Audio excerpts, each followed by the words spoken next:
Retired Australian Navy officer Anthony Richardson is responsible for one of the most successful pieces of fitness equipment to come out of Australia, which was inspired by the suspension system of a tank. And one of his first clients was the Pentagon. It's a highly tactical episode 514 of the 11-year-old award-winning Small Business Big Marketing podcast. Well, I said, welcome to a small business marketing show where successful small business owners share their souls to take your marketing straight to the lead. Now, here's your host, Mr. Tim Reid. And welcome back to your weekly dose of seaworthy marketing. I'm your host, Timbo Reid. You, infinitely more importantly, are a motivated business owner ready to crank out some great marketing to build that beautiful business of yours into the empire it absolutely deserves to be. Big episode today. We catch up with Torsion Bar founder Anthony Richardson, whose business is worth an impressive $7 million after just 4 years. This week's motivated listener heeded some sage marketing advice from my chat with Seth Godin and is absolutely smashing it. And I let you in on next week's guest, a social influencer who recently closed an incredibly successful business. As per usual, team, there is marketing GOLD dripping from the ceiling over here at Small Business Big Marketing's HQ. So let's get stuck right in. After 8 years in the Australian Navy, today's guest, Anthony Richardson, took a gap year to explore new things. During that time, he ran boot camps in which the major piece of equipment were those dirty old metal bars called torsion bars that come from the suspension system of all-terrain vehicles. Don't you love it? His clients loved them so much, he decided to make a few tweaks, give them a bit of a makeover, and cleverly turn them into a fancy brand. In 2015, he successfully trialled them on 3 Royal Australian Navy vessels, and the rest, as they say, is history. Anthony's torsion bars are now for sale in 5 countries, and his business was recently valued at $7 million, with users ranging from physiotherapists to the military. In fact, the Pentagon. And now, thanks to COVID-19, he can't keep up with the demand as more and more of us work out at home. Now, pen and paper at the ready, team, as Anthony shares how he got the product to market, how he got the Pentagon as a client, what marketing's working best for him, and why he's decided to double down on one particular niche. I started off by asking him what selection in the Navy's Special Forces involved. A lot of sweat, pretty much. It was very tough. It was a lot of planning. A lot of people think that it is obviously physically demanding, which it is, no doubt. But there's a huge mental aspect to it as well. For an example, like anybody can do a workout, but not knowing when that workout's going to end, that's the mental side of it. It was absolutely tough. It was good fun though. I'm guessing being in the Special Forces doesn't mean you just get to do crazy workouts, but you actually go, what do? Go undercover in the dark of night with camo gear on and I don't know. No, so actually I didn't make it into the Special Forces. I did the selection for it. Okay. And I passed the selection and then I actually decided to pull the pin. I actually decided to go back to the Navy and take a year off from military altogether, pretty much. I joined the Navy straight out of school at 18, very kind of gung-ho and excited, and I didn't do a gap year. I didn't go to university. I just decided to kind of jump on that. And then I got kind of 10 years in, I decided, hey, I might want to go see what Europe's like. I might take a gap year, might take a bit of a break and explore. So, yeah, I think that 2 weeks that I had doing the Special Forces selection really made me realize that and kind of put a lot of priorities back into perspective. Awesome. So, Anthony, you take a gap year, you get a bit of travel out of your system, and then you decide to start a business, some kind of personal training business? Yeah, I finished up the selection and decided take a gap year, kind of go explore Europe for a little bit. That was the plan, had it all planned out. And I had a friend of mine say, hey, why don't you run a boot camp on the side? I wasn't qualified, so I did a partnership with a friend who had his Cert 3 and 4 in fitness. We started that little business. It was very much a hobby that was making money more than a business, to be honest. Yeah. And we kind of got a few of the locals involved, a couple of small businesses, and then we started training the team at Diageo, and they were great guys. I'm still mates with them now, which was really good. Sorry, what were they? Diageo, the alcohol company. Essentially, they in North Sydney, they're in McMahon's Point. So them as a client. As a client, yeah. That's exactly. pretty cool. Little side brilliant. hustle, and you're getting a decent sized client. Yeah, exactly. So it works is really well. Is this at the point where you go, you know what? Torsion bars would be really good here. 100%. Yeah, exactly. Yep. So what is a torsion bar, and where did the idea for them come from? Sure. So essentially, torsion bars, they're from automotive industry. So they're there as a style of suspension for four-wheel drives for vehicles, essentially. But the armoured personnel carriers in the Army, they would always break, and the unserviceable ones would be used as makeshift barbells for PT. So I just took that concept of just having a heavy bar rather than an empty bar that you add weight to for ease of transportation, ease of use, and just essentially just commercialise that idea that's been in the Army for a very long time. So we did that for the boot camp. It was easy. They could fit in my car. It was brilliant. And then that took off. So I didn't actually end up taking that gap year because I was too busy running that business and running through the prototypes, doing all the R&D. Wow. Yeah. This is from a guy who left school, joined the Navy, and has had no business experience, and all of a sudden tripped across this idea of torsion bars. So just to be clear, because this is an audio program, this is a long bar that essentially, they look to me to be, a metre long, or they vary depending on their weight. Plus or minus kind of 200 mil. Yep. Okay. They replace a dumbbell. They have no weights at the end. Just the whole bar is heavy, and they come in 12 kilogram, 15 kilogram. What's the heaviest torsion bar? Yeah, correct. 20 kilos. Right. Yep. Okay, we get a lot of requests for heavier ones, but until somebody actually picks them up, and then they realise how heavy they are. So essentially, you can do the single arm exercises. So as you said, replacing a dumbbell, or more often than not, we're replacing barbells and exercise bars that they use generally in more indoor fitness studios, where the usability and the whole experience of the user in the class has to be paused because they've got to add or remove weight from the bar. So in this instance, it's much quicker. You grab two bars. Pick up another one, a different light weight. one, heavy one, you're good to go. You know what I love about this is that you have taken something that is rough, I'm guessing rusty, flaky, probably a little bit unhygienic, in a torsion bar from a vehicle, and you're actually turning it into a brand. You're adding value by making it look nice, logo on it, colouring, I don't know, all that kind of stuff. Yes. And, you're adding value and turning it into a brand. Describe that moment where you thought, hey, there's a business here. This is where I'm going. That was definitely a Tuesday morning. I remember actually pretty clearly where there were two other boot camps in the same area.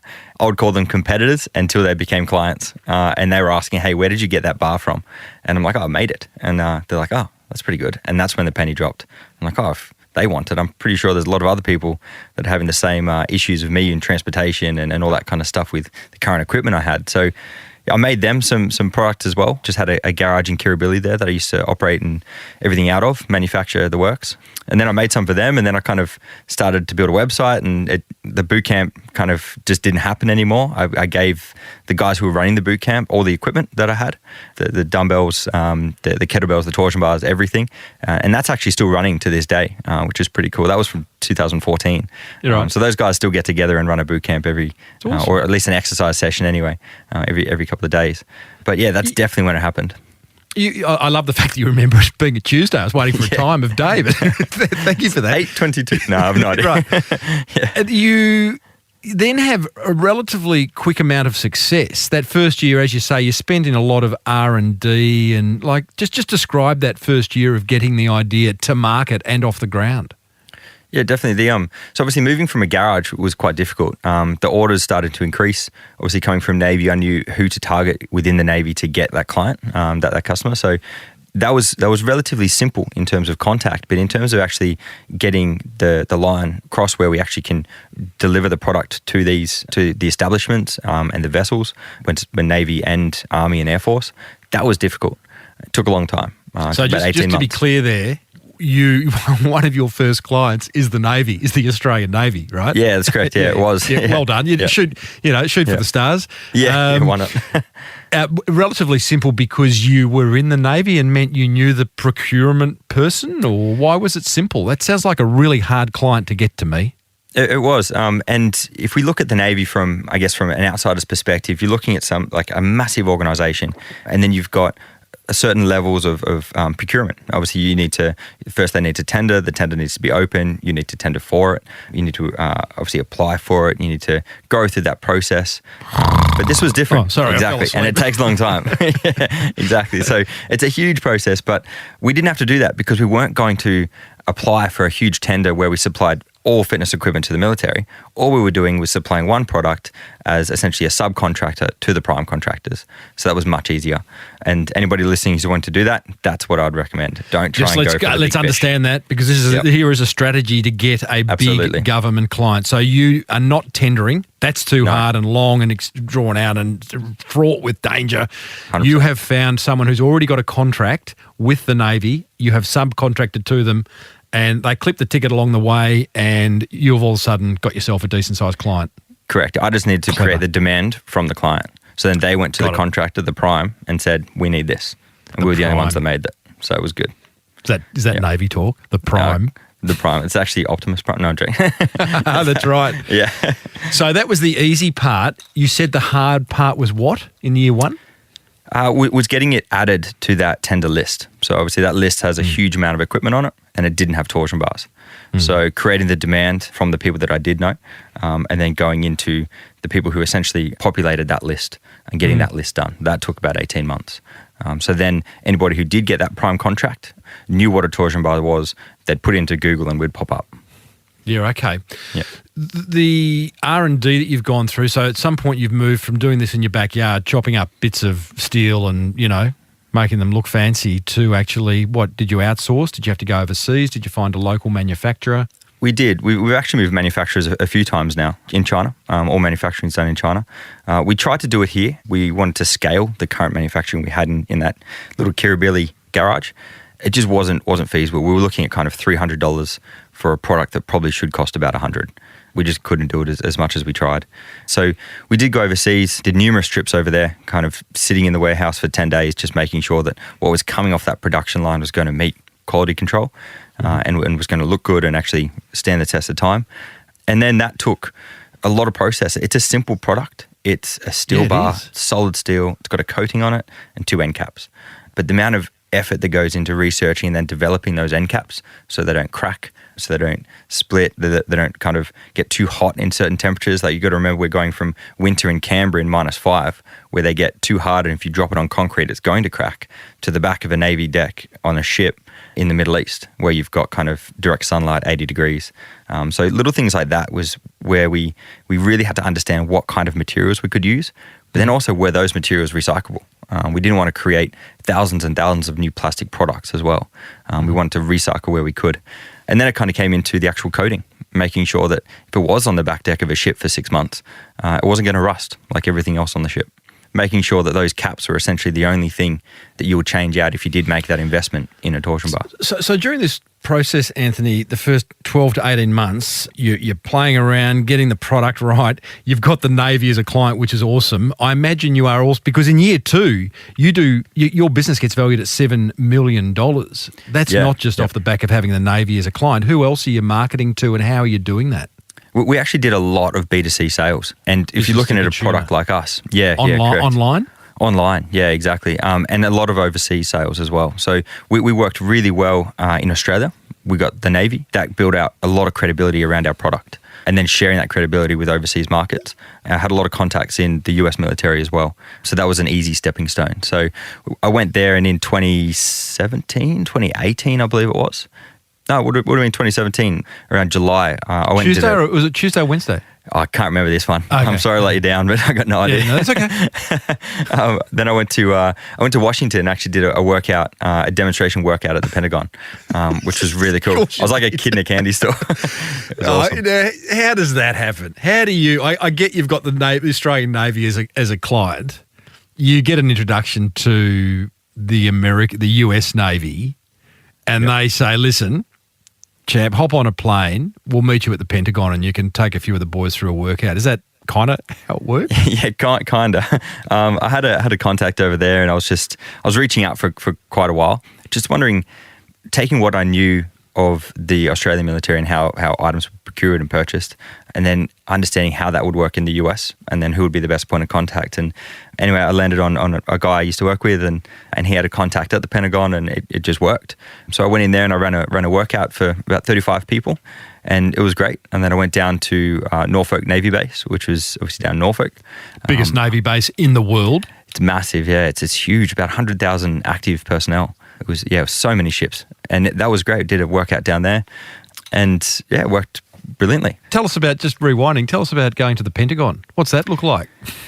A lot of security, and a lot of rings. Like even going into the car park, you've got a security guy at the car park. So What's essentially almost like rings. Imagine like a dartboard where the bullseye is the center, and in every ring that you go in, it's another level of security. You may have access to a certain part of the Pentagon, but if you don't have that inner circle, then you won't go into that inner circle. So making sure that everything is obviously documented and stuff as you progress into the building. It was huge. It was massive. Everywhere you looked, there was people. It was amazing. But the gym was very cool. So obviously being a military establishment as it is, if it gets locked down, you still need to go for a run. So there's huge running circuit inside, and the gym was second to none. It was amazing. How did you convert that into business? All very well running some sessions with the torsion bars at the Pentagon and down at Norfolk Navy Base. How did you then, who do you ask for the business? Or did they go, hey, how do we get these? So to be honest, it's still ongoing. The military as an organisation isn't, if you get the military, if you get the Navy, you don't get all of the Navy. It's all quite separate. So it's still involved in pitching the product, demonstrating the product to each separate area of the Navy, each separate establishment. So in those establishments, they purchased the products, and it worked. And then when people would go there to train, they would see them, and it would kind of just filter through the rest of the bases. So it worked like that. Otherwise, we didn't have the manpower or the resources to go through and do essentially a roadshow throughout the states. We did a small one, but not a massive one.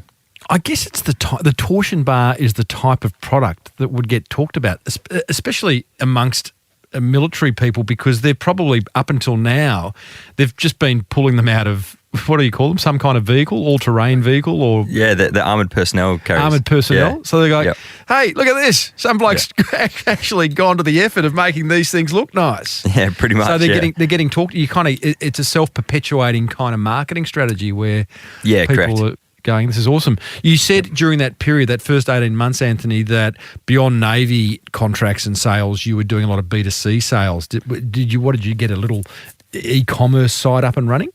Yeah, we had the e-commerce site up. It was working well. A lot of it was around education. If you give anybody a torsion bar, they'll stand there and do bicep curls. But a lot of it was around the education, how to use the product, thinking outside the box. So that's what we started to really focus on. And that's where we started to build out our YouTube channel and courses. So now you've got kind of level 1, level 2 courses on the torsion bars. How does a bloke who's, again, come out of school, done 11 years in the Navy, know that? To me, that's an obvious marketing strategy, but hey, I'm in marketing. How do you go, this needs education, this needs a YouTube channel, this needs, we need to show people how to use it? To be honest, I was just listening to the people who were using it. That's what they were asking for. And so we just gave it to them. That was it. And when you put it like that, it seems pretty simple, but I think it's funny because not a lot of people do that. Yeah. You might have, it's your product, it's your baby, this is the way it has to be done. Yeah. But it's like, well, hold up, who's paying the bills? Give them what they want. So it works. Mate, you are talking my language in my book, The Boomerang Effect, which is all about being helpful in your marketing. One of the things I suggest is, as business owners, have your marketing, I call it your helpful marketing radar on, which is listen to the questions that your customers and your clients are asking and go about, because if they're asking them, there'll be other people asking them as well, then go about answering them on a YouTube channel or a blog or a podcast. And it's pretty simple, isn't it? You've got your e-commerce site up. I'm guessing people aren't searching for torsion bars. So how are you getting found? That's where we used actually social media. We used influencers. We had a lot of people that in the health and fitness space that were social media influencers that were looking for products to essentially to solve the issues that they had with running their own boot camps. Now, those issues were the same as mine: transportation, ease of use, something that's not going to rust and was designed for the indoors, but something that they could use outdoors and take in and out of the water as well. So there was a lot of things that they were looking for. So when they were looking for the product, they would stumble across us. So we'd get inundated with requests for product for exposure. And exposure was exactly what we needed at that time. And we certainly had a lot of product, which was great. We just finished off our manufacturing. We had 2 new containers arrive in Australia, and we fit around 2,500 units per container at essentially 22 tonne for a container. So it's right on the limits. Obviously being solid steel, it's one of the pains, but that's what we needed. So we started to really put our foot into influencer marketing, and we weren't too sure. A lot of it, to be honest, was kind of FOMO. We're like, okay, well, I see other guys doing it. I read an article here and there about the success, and then I read another article on the same day about the failures, but let's give it a go. So that's what we did, and it worked. It worked really well. There's influencer marketing and there is influencer marketing. The stuff that doesn't work is you've sent it to someone with influence and hope like hell that they publish something about your product or service. What is your secret sauce to making influence marketing work? Now or then? Very different. I'm going to say then, because I know you've actually started a business around influence marketing, which we'll get to, but back then? Back then it was, honestly, there wasn't too much. It was just a lot of trial and error. It was, we would look at the person's account. If they said that they run a boot camp, did they run a boot camp? It was just more verifying what they were selling us. And once you'd established their credentials, did you then say, hey, can I have your address? I want to send you some product. Pretty much, yeah. Yeah, we'd send them some product. We needed some content for our own socials. So they'd create the content for us. We'd run kind of collaborative workouts together just to engage the community as well, which worked really well. But other than that, there wasn't too much in it. That was about it. Don't you love the simplicity of business? Yeah. I think I'm guessing one of the things that the Army, the Navy has taught you is just clarity of thought and not, overcomplicating things. Yeah, absolutely. I think it's the biggest things I've taken from the Navy would be it's just make sure you've got all your intel there, and then once that intel bucket is full and as accurate as possible, then make your decisions. Because obviously those decisions are going to be influenced by your intel. And if it's not right, then the decision's probably going to be wrong. You're not big on gut feel, I'm guessing? No, it still comes into it. Yeah, it definitely still comes into it. Sometimes the intel could be good, but it's and the decision could be to go down this path. Everything in theory and on paper says to do that.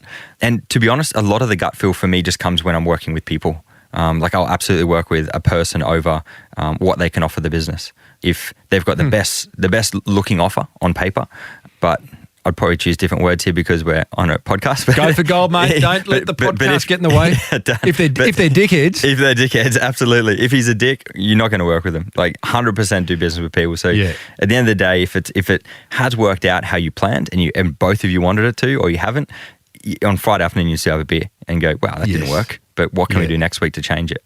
Whereas if the person's not right, you can't do it. You can't do it. There is a very large, one of the world's biggest advertising agencies based out of London, and on their terms of service when they sign up a new client, and they don't use the word dickhead, they use a much harsher word, but it says clause 3, no dickheads. Yeah, right? nice. We should build that in. Yeah, absolutely. I like it. You've got a sea container in year 2 of 22 million tonne of torsion bars. I'm guessing you had fairly rapid growth. How did you finance that? It was actually all bootstrapped. So the first container that I bought in to Australia, when you order the product from overseas, you pay a 30% deposit and you pay 70% to release the goods, and then it ships in. Now that's 70%. Like I was short. I didn't have the 70%. I'm like, shit. I'm like, I need this. I've kind of done some pre-sales to fill the gap. It wasn't enough. I needed, from memory, it was about $3,500 or something like that. So here comes Uber. I can Uber. So Uber looked good. Didn't have to pay tax at the time. Everything was paid gross. It gets deposited in my bank on the Monday. I needed to pay by Thursday. So Uber became my job for a little bit. And I just started Ubering. Wow, okay. I got it. Ubered for probably longer than you probably should. Just kind of 3 days straight and just Ubered and Ubered. Made like four and a bit grand. Got paid on Monday. I could pay the guys on the Thursday. And I got the container, which worked well. Mate, that is such an awesome story. That's so inspiring. Yeah, it worked well. Was it a hard decision? Was there any pride involved? It was like, hey, anything to get this happening. No, Uber had popped up in my mind previously because I was still in that fit kind of frame of mind where now, obviously, it's a radio show, so we can't really see, but definitely not as fit as what I used to be. But then I was like, I might not drink this weekend. The guys are probably going to go out. But what can I do other than just sit at home? So, and Uber was really pushing then. So I'm like, I'm going to just go Uber driving. cruise around and make some money and meet some interesting people. And I was going to say, did you meet any business contacts? Because I've spoken to other Uber drivers, and it's been an awesome way to network. I actually did. It was funny. I haven't stayed in touch. We did for a little while, but it was the guy who made the Tangle teaser, the hairbrush. Sean, I believe his name is. Right. And yeah, it was interesting. I just kind of picked him up, dropped him off at an art gallery, and that was it. And met his assistant. They were lovely people, but it was just funny who you meet in those kind of instances. No doubt. The torsion bar appeals to many different groups. You've got the home user, the military, you've got gyms, you've got physios, health practitioners. Did you have marketing strategies that targeted each of those and spoke to them in their language, or they just found you and the rest is history?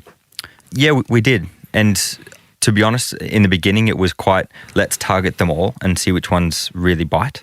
And then the strategy in terms of length was quite short because we really wanted to assess that. And then the ones that would bite and would have the best return, they're the ones we targeted. We found that the commercial gyms, some would work really well, but they had to be quite forward-thinking gyms, not a lot of red tape, because it was a very, very new product. If we're looking at kind of the larger international gyms, there's a lot of red tape in there and you've got to align with their budgets. So in that instance, we spent a lot of time in targeting these guys with no real return. But when it was right for them, then they would come and knock on our door. So we just needed to be ready there and still front of mind. And that was it. I know you're not running the business anymore day to day. Just give us a sense, though, of where the torsion bar business is at. We're still growing. Still really happy with everything. We're actually just about to, we have rebranded to AUSFIT Tactical. Before it was AUSFIT Torsion Bars. And that's in preparation to bring on new products. We're the only ones doing torsion bars. We always get kind of copycats and stuff always popping up. That happens probably once every 8 months to a year, I guess. And then they just drop off, which is fine. And then... Why do they drop off? Because I want to talk to you about copycats. It looks like, Yep. with all respect, a pretty easy product to copy. 100%. Yep. And so I imagine the copycats would have shown themselves pretty quickly. I've spoken to other business owners who this has happened to. I mean, what business doesn't experience copycats? Most of them ignore them and continue to tell their own story and get on with business. Is that what you did, or were you sending out letters of cease and desist, or what were you doing? Essentially, it was just ignoring the whole time. We only sent one letter. That was it. And that got resolved pretty quickly. And the only reason that happened was because as we spent a lot of time and effort in research and development of the caps especially, they just copied the caps straight away. And we had a design patent on it, and we'd spent a lot of money on it. So we decided to send the letter and obviously end that, which worked pretty well. But honestly, a lot of the time, no, we kind of, it'll pop up on our radar. Somebody will mention it and say, oh, have you seen this? We'll see it and be like, oh, that's cool. Nice. Mm-hmm. Fair play. Like it's like, I think any business, like you go to war kind of 9 to 5, but at the end, at 5:05, you should be able to sit down and have a plain conversation, have a beer, kind of chat business, but you're out of that kind of that competition. And that's the way I looked at it, which worked well. But no, we rarely get the copycats that last. And I think that's the reason why. As you mentioned, it's a very simple product to produce when you look at it. But once you actually dive into how it's made and then what makes it an AUSFIT Torsion Bar, it's very, very hard to maintain and actually very hard to perfect. It takes a long time. So, and then when they realize that, they drop off. We've had a lot of actually large international manufacturers say, we've seen this and we've actually tried to make it, and no. So can we do a deal? Have you had any offers to buy? No. Why? No, not yet. I'm not sure. I'm honestly not sure. Haven't given it any thought. No. I like it. I like the business. I honestly wouldn't sell it. It's maybe just, your energy is such that that's closed. It's not even on the table. So possibly, keep away. Yep. Yes, You've decided to double down on the military, add more products to the business. Why? We found that because we're the only ones doing torsion bars, we had a lot of these clients where they were commercial, military, home gym, and especially home gym more recently with COVID, coming to us for torsion bars, but they may want some other products as well. So they'd come to us for the torsion bars and then leave to go get the other products. So the issue was that we were only getting 10% of that overall deal. So we need to capitalize on as much of that deal as we can by supplying those other products. Yeah, okay. Yeah. COVID, I imagine, has been very good to torsion bars because the whole at home, get fit, can't go to the gym. And I went to your website. You are out of stock until August. Yes. It's amazing. Yep. Yeah. It really is. It worked really well, but geez, it went so quick. It was amazing. I just wish we had a lot more product in there. And because we were running low to begin with as well. But even now, our back orders that are there. So our next shipment comes in the 17th of August, and that's probably about 50%, 60% sold already. Wow. So it's just going to be a consistent backlog, I think. So you're taking orders right now, pre-purchase. You're offering, I think it was 10% discount for new sign-ups. So you just kind of, that's really interesting that people are like thinking ahead, and you're already that sold out. Have you got another order in? We're actually just we were chatting about that this morning. And the interesting thing is that if you're looking at the other products that every other manufacturer makes and every other gym retailer sells, being kettlebells and dumbbells, the manufacturers aren't taking new orders until next year. So these guys are going to have to start to look for other products to sell that aren't those two. Yeah, okay. So we're kind of preparing for that. About 10 years ago, I had the guy who brought kettlebells to Australia on this show. Oh, really? Yeah, sure. Yeah, quite a fun interview, actually. Is it Dave Tabane? I can't remember his name. Dave? Yeah. He was very funny. Yeah, that's probably him. Yeah. So just just to finish that COVID conversation, it had a very interesting impact on your business. You've reduced your office size, closed one office, but taken a lease out on another office out of the city in Sydney. Tell us why. A few reasons, actually, and this kind of goes into the marketing business that we're chatting about. So it's actually going to be a separate business altogether. A lot of the things I found with AUSFIT were we had our warehouse, we had our 3PL, we had our offices, and then if we needed to do any content shoots, we needed to go hire a studio, wherever that was. So there was many segments of the business that were very separate geographically, and to keep those separate and on third-party premises, it cost a lot. So we were at a Watso actually in Piedmont, and it worked really well. But the issue was that it works well if you're mainly like a service-based business, if you're just run maybe like software or something like that, or you just needed meeting rooms. But what we needed was an office where we could store, we could fulfill our orders. We had a studio, so essentially that's what we're creating down there. It's one large office space with a cyclorama, with a studio, with a dedicated 3PL person, and what's 3PL? Third-party logistics. Got it. Yeah. Yep. Roger that. Roger. Clarence. I love it. You get a job in a heartbeat. Yeah, that's right. Now, okay, so now 3 years on, Torsion Bars is going beautifully. What was the AUSFIT? Tactical. AUSFIT Tactical, going beautifully. You've stepped away, and you're no longer working on it 9 to 5. Tell us about that decision. What day of the week was it and why? That one was, let's just say, a Monday. I'm going to make that up. I'm not sure. Yeah, after a big weekend. Yeah, big weekend. I'm like, I can't do this anymore. No, I decided to. A lot of it came down to just time allocation. I get a million ideas pop into my head every day. Like it's crazy the amount of options and that I could take in terms of, this would be a good business, or here's an opportunity. But obviously, making them work is time.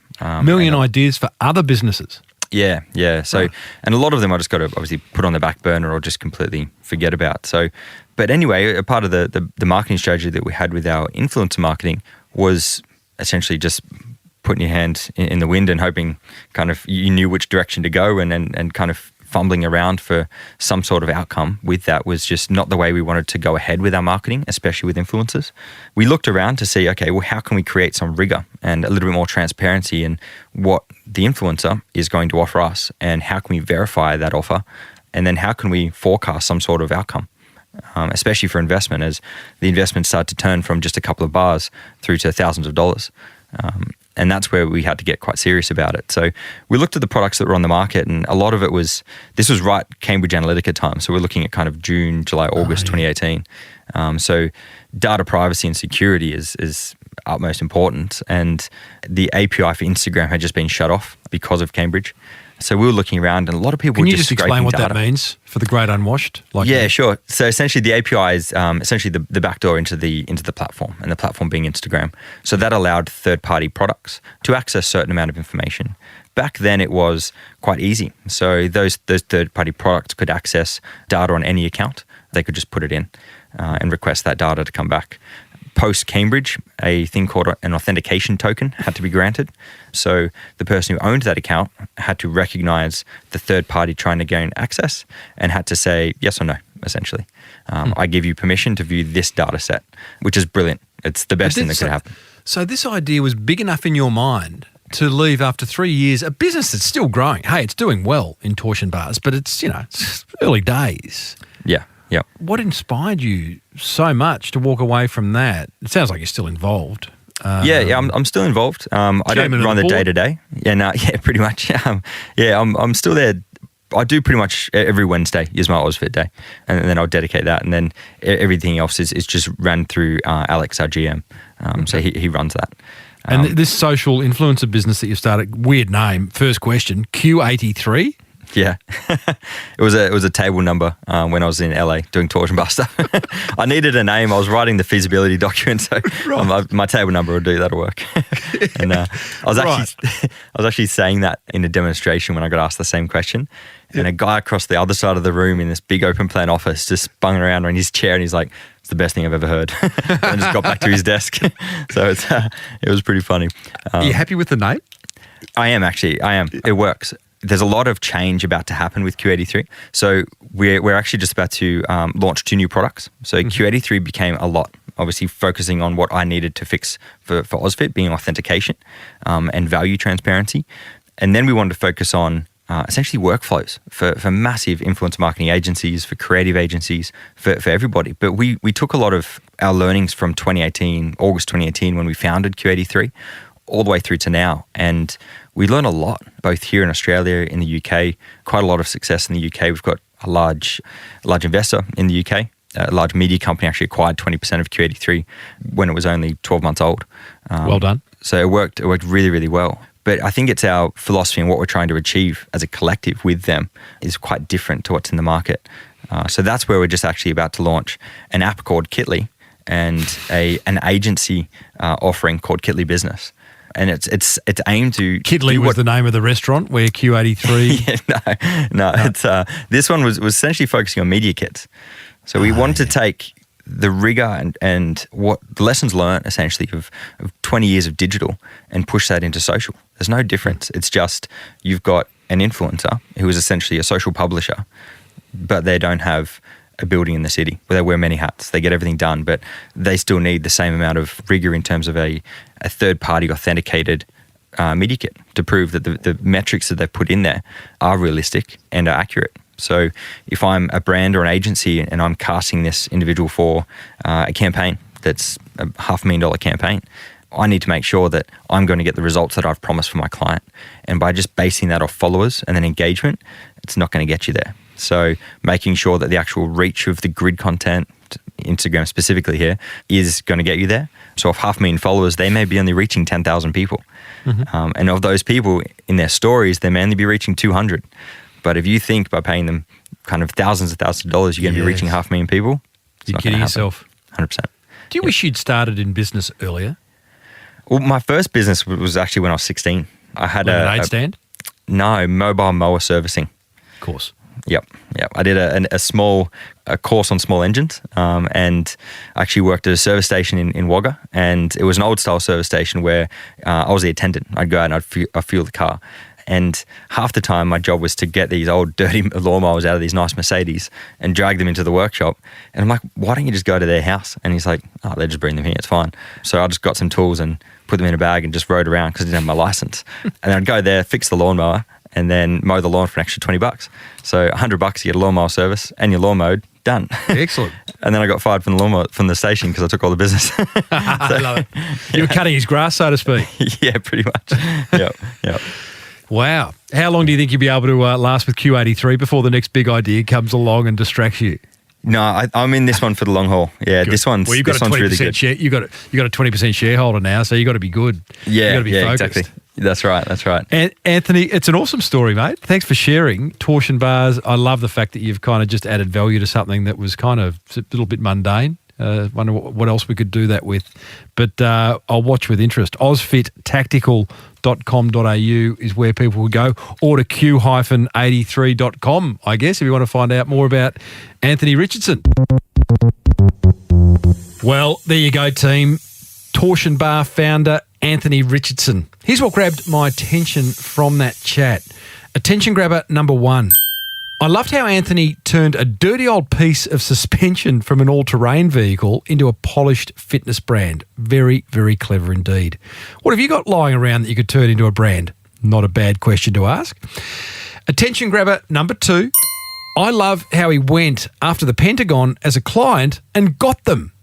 Certainly, my business many years ago started with a big client, a big corporate client. And if you are a small business, a micro business, then easier said than done. But maybe put a list together of 10 or 20 big clients that you'd absolutely love to work with and let the universe take care of the rest. Well, you got to roll your sleeves up as well. Attention grabber number 3. I love how Anthony's using YouTube to promote and educate his prospects and users on how to get the most from their torsion bars. We talk a lot about video marketing on this show. I get it. But don't forget, YouTube is the second biggest search engine in the world, and it is owned by Google. That's what grabbed my attention. Whatever grabbed yours, head over to smallbusinessbigmarketing.com/514 and let me know. Come on down. It's Timbo's Monster Prize Draw. It's time to reward another motivated listener for taking some serious marketing action. They've simply emailed me. This is all they've done. They've emailed me, tim@timreid.com.au, shared one idea they've picked up from this podcast and what impact it's had on their business. And now they're getting a little bit of promotion and some prizes. Today's incredibly intelligent winner is Michael Pinter of Linear Constructions. Now, Michael has written me a very long email, which I am not going to read out, but I am going to post in the show notes because he describes a strategy that's really worked quite well for him. But he's also shared another shorter strategy that's working well for him. He says, "Hi, Timbo. I have made huge changes and implemented a great many things covered in your podcast. Fundamentally, the biggest challenge and what seemed the most counterintuitive at the time was to niche my business down, going from a general builder that took on any type of work to now being design and construct only on residential builds. As Seth Godin said in your interview, and he quotes, there is not one business that has succeeded appealing to everyone. Mass is completely dead. The most successful reaches a couple of percentage points. We need to matter, and it's surprising how few people we have to matter to," end quote. That was a great chat with Seth. I'll put a link in the show notes to that. But clearly, Michael has realised the power of niching down. Michael, well done to you. Linearconstructions.com.au is where you can find Michael. He has won an entire range of Lyre's non-alcoholic spirits valued at over $500. $75 coupon code to buy a torsion bar. He'll be able to get a bit fit. He's a builder, so I imagine he's got pretty big guns anyway. Bonjoro license, $50 Sendle voucher, $100 tradie voucher, some Mr. Lee's noodles, promotion on this show, and a backlink in the show notes. Everyone else, send me an email, tim@timreid.com.au. If I read it out on air, you win. Couple of things before we call it quits. Feel free to leave me your feedback over at smallbusinessbigmarketing.com/514, where you can also grab a copy of my book. If you're picking up what I'm putting down, then you'll find well over 500 more episodes on the Podcast One Australia app. Next time around, we have a very raw and very honest discussion with social media influencer Chelsea Thomas, who recently closed, an incredible story. She closed a hugely successful business after it basically, got the better of her. She had a bit of a breakdown and she reveals all. It's a great story, very inspiring story. If you're getting value from listening, then please let other business owners know about the Small Business Big Marketing podcast, which was presented by me, Timbo Reid. Until next time, thanks for tuning in. May your marketing be the best marketing. Bye for now.